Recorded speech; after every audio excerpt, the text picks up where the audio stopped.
I have a Patreon, and I would very much appreciate it if you would check that out, please. Thank you.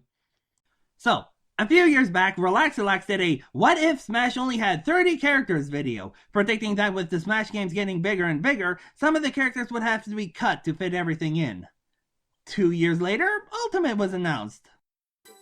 So why revisit this? Well, Sakurai has talked about how he will not try to top himself next time, and he would rather try different things to make the game interesting in different ways, which frankly I agree with and kind of already anticipate. This is super selfish to say, and I ultimately agree that they did it to make development manageable, but I'm a little annoyed that a lot of the game's framework is visibly from Brawl. A game that truly doesn't feel like any previous installment would be just what the series needs right now, but to do that, the game needs to be built from the ground up. And in order to do that, we need to reduce our selection of Smash characters. So what 30 characters do I think needs to be added? Well, I kinda encountered a complication when making this list. See, when I made the initial list, I ended up with a mere 2 newcomers. My criteria comes down to how iconic they are, and whether or not the character can be recognized by anyone and everyone. But the problem with that is that most of the important picks are already in the game. It kinda figures that's the case. This is the hypothetical 6th game in the series. Anyone important remaining at this point is being picked last in Dodgeball. At the same time though, a game that only has 2 new characters would get people mad. Well, more mad than only having 30 characters would. So what did I do? Well, I just created 2 lists. The first one involving 28 veterans, while the other one I went a bit more radical with choosing who stays and who goes. Honestly, it's up to you which one appeals to you more. Minor note before we start. Both of these lists assume there's a hidden 31st and 32nd character slot, one for the Miis, the other for a hypothetical new IP character that comes out between Ultimate and this new game. Mainly, I'm operating under the assumption that this game would launch now with no knowledge of potential future characters. There will be some spots where I'll say, new character from blank, but that's just for a series that regularly introduces dozens of new characters. We'll try to play the future predicting algorithm another day. With that out of the way, let's start with the first list. To start, we're going to put in all of the Smash 64 characters, except for Luigi and Jigglypuff. They'll instead be folded in as Mario's and Kirby's Echo Fighters. Yeah, as a safe spacing measure, we're going to be re-cloning some characters. This probably seems insulting to those who made the characters to reduce them back to near copies of their originates, but we have a lot of characters to consider, and given the choice between having them in all and having less characters than ever before, I'll go with the former. I'm not really concerned with echoes for this vid, so if I exclude a character that's similar to another character, just assume I included them as an echo. My next picks are from Melee: Peach, Bowser, Zelda, Marth, Ganondorf, Mewtwo, and Mr. Game & Watch. Mostly more self-explanatory picks, except for one. My reason for excluding Ice Climbers are twofold. First, I'm gonna include a tag team character later on this list, so that niche is gonna be filled. Secondly, I'd say the Ice Climbers as a series is no longer relevant, but that statement is kinda laughable. Very few look back at the game with a heightened sense of nostalgia like Duck Hunt or Earthbound. They're iconic only to Smash Brothers, and for my criteria, that's not good enough. That said, they are top picks for potential DLC. I should also explain Sheik briefly. Again, they, and shut up, it's they, appeared in one game and never appeared again in the main series. Also, we're not going to cheat with characters within characters here, so no Zelda transformation, nor Pokemon switching. A character with their own set of animations, moves, and coding counts as a numbered character in this case. It might seem weird to count echoes but not alternate forms, but one does not require a lot of work and the other does. Remember, it's limited resources we're working around, so we gotta save it for important stuff. One other thing to note is Ganondorf. One might just make him an echo along with the others, but I refuse to give him that treatment. Ultimate gave him a lot of touches that finally makes him start to feel like the games, but it's still not enough. First, make his charged F smash the only super slow power move. No character needs 3. Second, give him Peach's float ability. Like, he's depicted to have levitation in the games, and in Smash Ganon has an overwhelming weakness in recovery, so that'll be 2 problems solved at once. Third, actually no, this needs its own video. My point stands, he needs to be radically changed before he's allowed in. Okay, here's where it starts to get tricky. From Brawl, my picks are Pit, Wario, King Dedede, Olimar, and Sonic. Look, I've loved the Hedgehog since I was little and his comics are actually the best. He was Nintendo and Mario's #1 rival, and that's all we need, okay? I just want him, okay. You might be wondering why I chose King DDD and not Meta Knight, and honestly, the argument for keeping either is equally strong. You can flip the two without much consequence. Meta Knight adds better variety to the cast since his list is somewhat heavy oriented, and also his infamy from Brawl has landed him in an unforgettable spot in Smash. DDD, on the other hand, might just very well have the best personality in the whole series. Look at him! This bird is in a style bracket all his own! At the very least, DDD makes a better starter character, while Meta Knight makes a better DLC one, which is my ultimate deciding factor. Other notable exclusions. Zero Suit. I just hate Zero Suit. My headcanon body for the unarmored Samus is broad and muscular, like in the Super Metroid manual. Most heavily sexualized characters, especially ones made for a cishet male audience, really annoy me, but Zero Suit especially irks me because nothing about Samus's character says she'd present like this. Look, I'm a utilitarian when it comes to sexualization in character designs. There's nothing wrong with it inherently, but it must serve a purpose, and in this case, I don't see it. Ike is gone, as well as the Fire Emblem main characters, in other words, all of them aside from Marth. All of them together just seem like a monotonous blob of anime people, and the latter ones are especially have so little personality that they're functionally indistinguishable aside from playstyle. Ironically, I've heard that Ike is far more interesting in his native games, and that's cool. But Marth is the iconic one, and the list has quite enough heavies as it is, as you'll see. Diddy Kong was the last cut I made for this list. Donkey Kong Country was my jam, man. My first game console was the Game Boy Advance with the Donkey Kong Country remake, and I just got attached to the Kongs for life. I feel like the Country series is important enough that it warrants 2 reps, and I have just such a natural bias towards it, but honestly, there's just too many things to represent, so with a heavy heart, I must leave Diddy behind. Sorry, pal. Lucario. He's a great Pokemon and all, but I don't know, there's something about the way he plays in Smash that I don't like. Upon reflection, I think it's the fact that all of his attacks cause an aura effect, which lessens the impact of all of his attacks. It just doesn't feel like he's causing damage, even when his rage mechanic is making him go crazy. Rob I've always found to be just fine. Like the peripheral he's based on, there's just a limited amount of things you could do with him. It's weird to me that such an ill-utilized machine has been credited for saving the NES. Yes, I know it made the NES sell like hotcakes, the thing standalone was bad is all I'm saying. I'd also like to know who decided that the default color should be the colorless NES skin. Urgh. Okay, only 8 spaces left, and we don't have a lot of room to work it out. Returning from Smash 4, we have Villager, Mega Man, Pac-Man, and Duck Hunt. Villager and Duck Hunt are obvious, as they fill roles for Animal Crossing and the old-timey NES stuff. As for Mega Man and Pac-Man, I just couldn't leave one out without leaving the other. Mega Man is just one of those series that's so closely associated with Nintendo, and Pac-Man is practically gaming Genesis. It just feels too wrong to leave either out. As for exclusions, I honestly think leaving out Wii Fit is a shame. Even though it's not thought of as a Nintendo essential, its wide appeal and impact on the company was undeniable, and this list doesn't really have any weirdo curveballs to it. Sakurai seldom makes a roster without one inclusion that's a surprise to everyone. Greninja. I don't want to have a starter, new or old, in the game. I know they want to push the hottest, newest thing in Pokemon, but I feel like one of the most important aspects of the starters is that they're equally good, so that it's entirely player preference which one you pick. I prefer one of the regular mons for this slot, which I'll get into later. All of this applies to Incineroar too. Palutena is another personally painful cut. Kid Icarus Uprising is in my top 3 favorite games of all time. The combat was addicting, the dialogue was hilarious, and I never encountered those painful cramps that everyone seemed to complain about. Still, no one has decided to follow up on it for years despite my deepest wishes, so I recognize that Fit alone is plenty.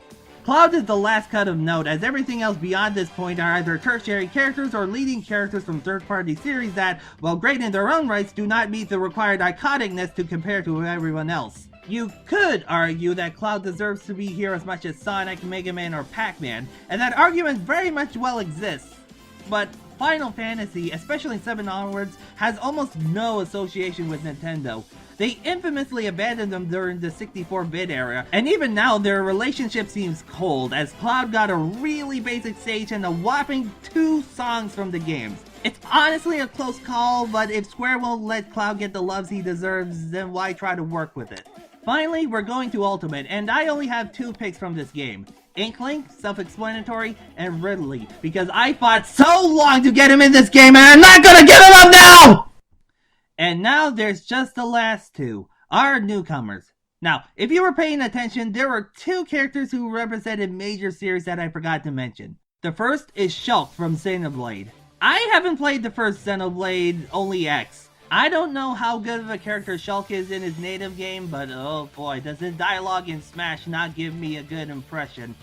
Now it's Shulk time. I'm really feeling it. This is a good result. Yeah, this would be a great time to replace him with the Xeno characters Sakurai wanted to put in this game.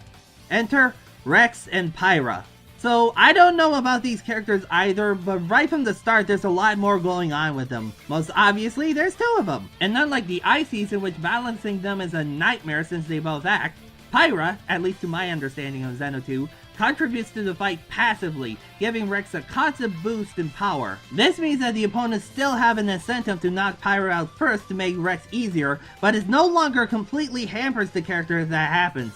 They're also just aesthetically better.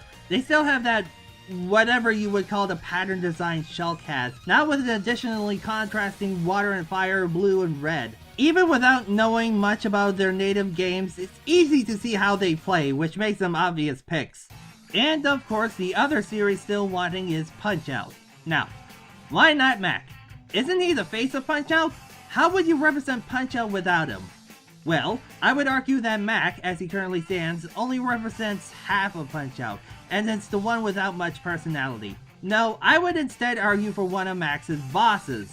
And while I could see an argument for most of the bosses from Mike Tyson's Punch-Out, my particular choice is King Hippo. All of the boss characters exude personality, and considering they take up 80% of the screen they're on in the Wii version, your focus on any fight is on them. They're really hard to forget. I picked Hippo in particular because, say it with me now, he's iconic, but he also has a lot of quirks that translate well into gameplay. He can fit the role of the heaviest character in the game, his powerful attacks can have armor or amazing numbers, but he opens his mouth during these attacks, and hitting them there causes more damage. His dizzy animation could be him pulling up his pants, he could have a decent horizontal recovery but an abysmal vertical. There's a lot you can do here. Oh, but his air attacks cannot be trash. Let's say you know some special island boxing style that allows him to fight in the air. I don't know, I just don't want to make him a repeat of Mac aside from the vertical recovery. And that is my first list. You would be hard pressed to not call it an excellent list.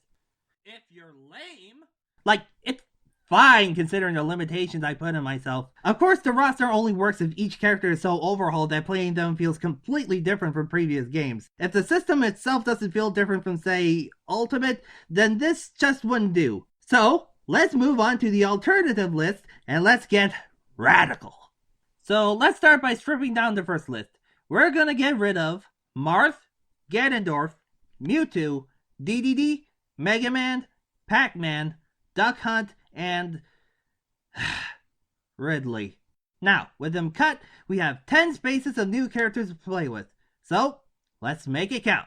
I'm not a Fire Emblem fan. Like, I played Sacred Stone and Awakening, even though I got stuck at the final boss for both games, and I like them. But I have no incentive to pick up any more of the series. So I might sound hyper cynical when I suggest this, but I'm replacing Marth with whoever the latest Fire Emblem Lord is at the time of the game's release. If we're gonna have a Lord, one is plenty. Corrin themselves is a perfect example of this, as they are the most bland character in Smash right now. To paraphrase someone else's post, there's more personality in Joker's gun than Corrin as a whole. As for playstyle, something similar to Marth, but with new crazy things to do, as to not totally infuriate the old fans. Incidentally, the earliest drafts of this list had Byleth as the character that would represent this spot. Then they actually got into Ultimate. Now, in case you thought my indictment of Fire Emblem and its Smash representation is too harsh, don't worry, I have one more Fire Emblem character proposal.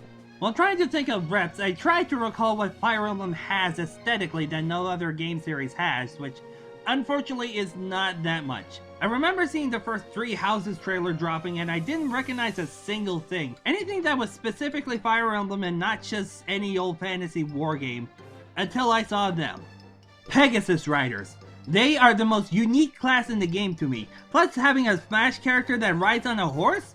Yes please! There might be some issues with character height, but I like for at least this idea to be considered. Again, it doesn't really matter to me which Fire Emblem game the Pegasus Rider comes from, not that I can make an informed choice. I put it in Kata because I believe she's a fan favorite, plus there ought to be one character from the first game. As I sighed earlier, it really pains me to have to let go of Mr. Big himself. But if we have to replace him, I have a squirrely idea if you entertain me. It's a Metroid. Just a Metroid.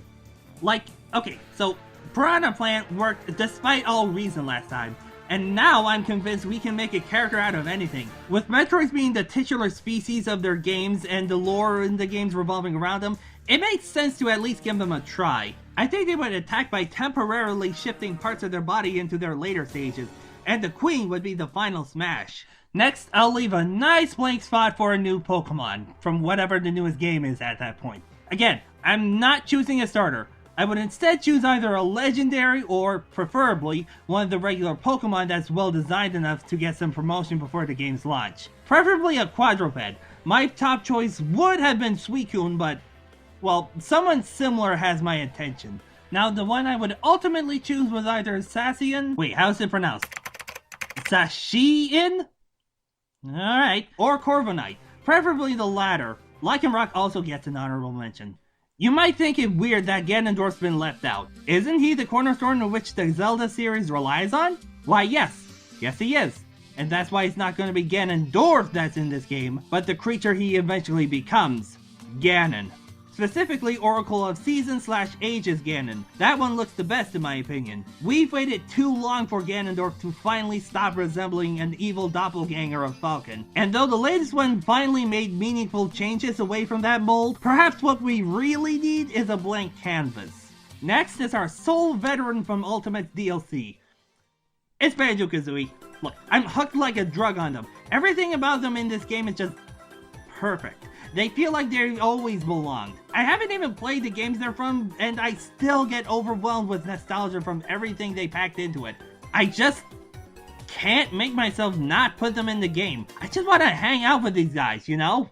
Okay, so a bit of a winding story for this one. In 2011, there was a Smash fan game release called Super Smash Land, a game designed to be playable on the original Game Boy. It had a limited selection of stages and only 6 characters. Mario, Link, Kirby, Pikachu, as well as newcomer at the time Mega Man, and of all characters, Vaporeon. A few years later, creator Dan Forens made a spiritual sequel to the game, Rivals of Aether.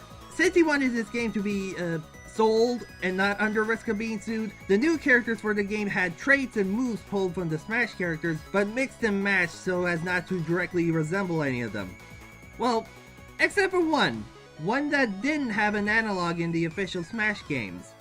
Vaporeon. They were reworked into Orcane, and he is my pick for an official Smash game. Aside from completing a long and winding circle though, I want to reference all of the brilliant and inspired Smash fan creators. They had a rocky relationship with Nintendo, but they nevertheless made an important mark on Smash's history, even if not officially. And I think they should be rewarded for that, not punished. And finally, for my last pick, I wanted something indie. Smash has references to indie titles, but never fully had them in the games. My first pick was Sans, but frankly designing with Sans' abilities yet keeping it balanced sounds like a nightmare. So instead I went with Minecraft. I can see a mechanic where hitting the opponent knocks material out for you to collect, and using Neutral B you can use a crafting table to build swords and armor to buff yourself, maybe a block placing mechanic for up B. I see a lot of potential here. Conversely, I can see it just becoming a blocky Mii skin, so we'll see. The only condition I have for including him is that you must give credit to the original creator, Hatsune Miku. Honorable mentions.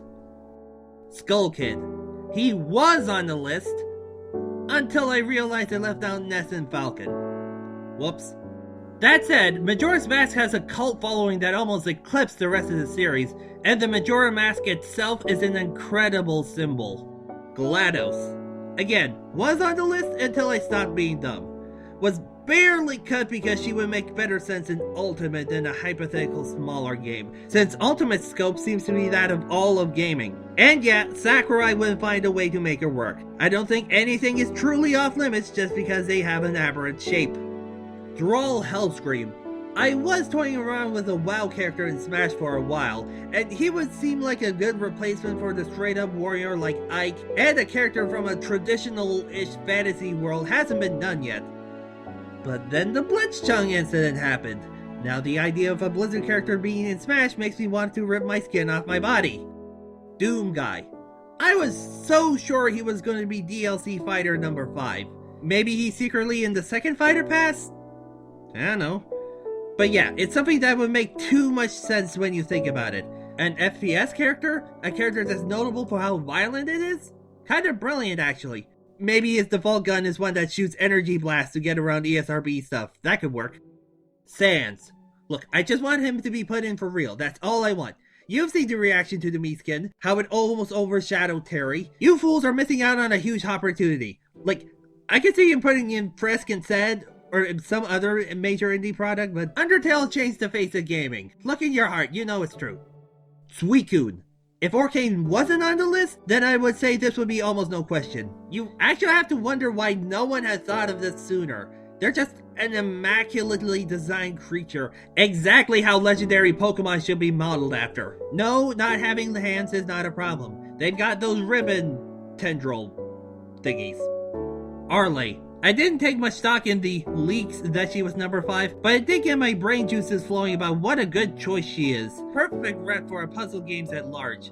I haven't played a Puyo game, but I just adore the character designs. Dixie Kong. Again, can't state enough how much I love the DKC series. Dixie has been a major part of my early gaming childhood, and is, to me, the only major first-party character that needs to be addressed. No, not you. And those, my friends, are the characters I would choose if the next Smash game only had 30 characters. Although, even though I split my choices into 2 lists, there's still something off about it. They're very contemporary. By necessity, there's no spaces for hypothetical new IPs, and we don't know if these characters aren't going to be outshined by someone else 5 years down the line. This list is not going to last the test of time. But you know what? I can't wait for it to not last the test of time. I want the gaming industry to keep moving forward with new ideas and try new things. Smash is a celebration of Nintendo specifically, but it's also a monument to just how far gaming has gone. I hope that when I remake this video down the line, I get to talk about more amazing things that I wish to be represented in Smash. Wait, hang on. I just noticed a big flaw with both of these lists.